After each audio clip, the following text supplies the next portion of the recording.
What if the universe has already died, and you're living inside its ghost, not a metaphor, not science fiction?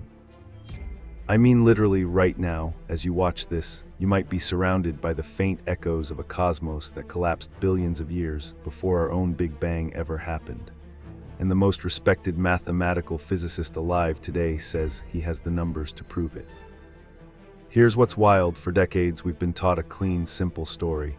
14 billion years ago, everything exploded from a single point. Time began, space expanded, galaxies formed, life happened, the end, neat, tidy, done.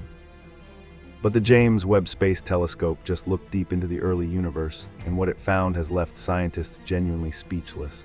Not excited, speechless, confused, speechless, because the universe out there does not match the universe in our textbooks. And the gap between what we expected and what we're actually seeing is so enormous that some of the world's top cosmologists are now saying the quiet part out loud. We might have the whole origin of existence wrong. Let me show you exactly how deep this goes. When Webb pointed its mirrors toward a patch of sky near the Big Dipper, it captured light that had been traveling for over 13 billion years. These were some of the oldest photons in existence, ancient messengers from a time when our universe was barely a few 100 million years old. And what Webb found in that ancient light should have been small, scattered, primitive, the cosmic equivalent of a newborn. Instead, it found monsters. Fully formed galaxies, enormous, structured, massive beyond anything our models said was possible at that age. We're talking galaxies already rivaling the Milky Way in size, except they existed when the universe was less than 5% of its current age. Scientists started calling them universe breakers. Not as a poetic nickname, as a literal description of what they do to our models. Think about it this way. Imagine you're an archaeologist. You travel to a dig site expecting to find primitive stone tools, maybe some ancient campfire ash. Instead, you uncover a fully functioning skyscraper buried underground. Not ruins, a skyscraper. That's the level of shock we're talking about. According to everything we understood about how galaxies form, there simply wasn't enough matter, enough time, enough gravitational pull to build something that large that fast. The universe would have needed far longer, so either our models of galaxy formation are deeply broken, or something else was happening in the early universe that we haven't accounted for yet. And that's just problem number one. Here's where it gets even stranger. For decades, scientists have been measuring a number called the Hubble constant, essentially the speedometer of the universe, telling us how fast everything is expanding. Now, when you calculate this number using pure theoretical physics and early universe data, you get one answer: about 67 kilometers per second per megaparsec. But when astronomers go out and actually measure it in the real universe, using supernovas, pulsating stars, gravitational lensing, they consistently get a completely different number, around 73. That might sound like a small difference. It isn't. In cosmology, that gap is a chasm. And every new observation from Webb isn't closing that gap, it's making it wider. The universe is expanding faster than it has any right to be, faster than our best equations predict, and nobody knows why. Unless, and here's where things get genuinely mind-bending, our universe isn't alone. Some researchers have started building mathematical models based on a radical idea. What if, in its very earliest moments, our young universe didn't just expand on its own? What if it collided, merged, or interacted with another universe entirely? What if the explosive inflation we call the Big Bang wasn't a random quantum event, but a collision, our cosmos being absorbed into or triggered by contact with something far larger? When scientists ran those simulations, something remarkable happened. The expansion rate their models predicted matched real observations far better than anything the standard model has ever produced. Not perfectly. Science is never that clean, but close enough to make people pay very serious attention. Now I want you to hold that thought, because there's one more discovery from Webb that ties all of this together, and it might be the strangest one of all. Astronomers recently identified a galaxy called JWST 11. It was shining brightly just 330 million years after the Big Bang. Now that alone is impressive, but here's what stunned the scientific community.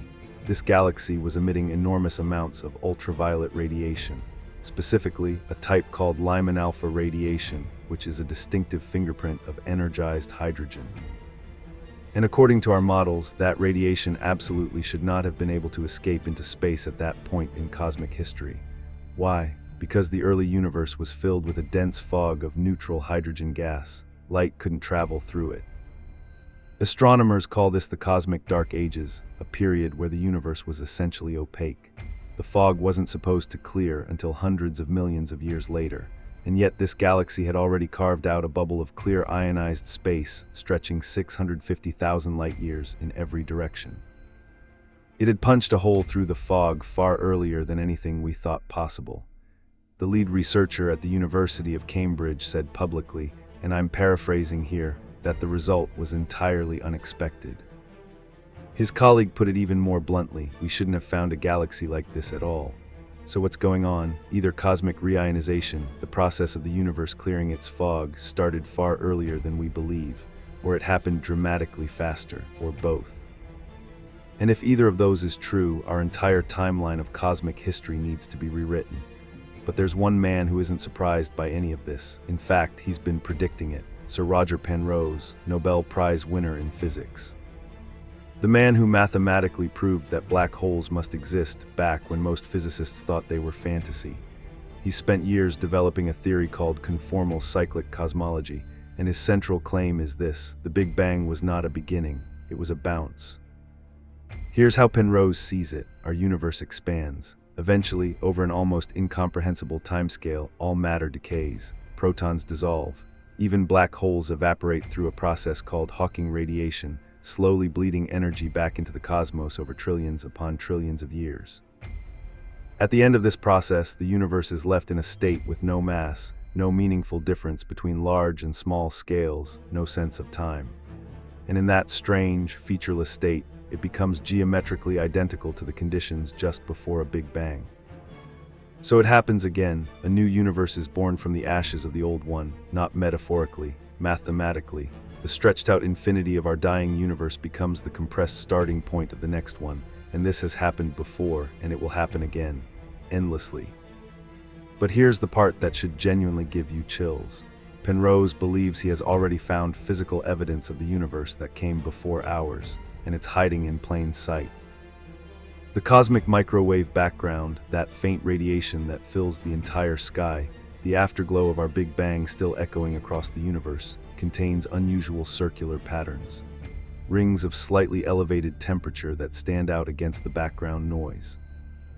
These patterns appear in data from not one but two independent satellites, Planck and WMAP, and Penrose calls them Hawking points. His interpretation: when supermassive black holes in the previous universe evaporated, releasing all their stored energy as Hawking radiation, those photons didn't vanish. They got carried through the cosmic transition into our universe, and now, billions of years later, they appear as faint glowing disks in our microwave sky.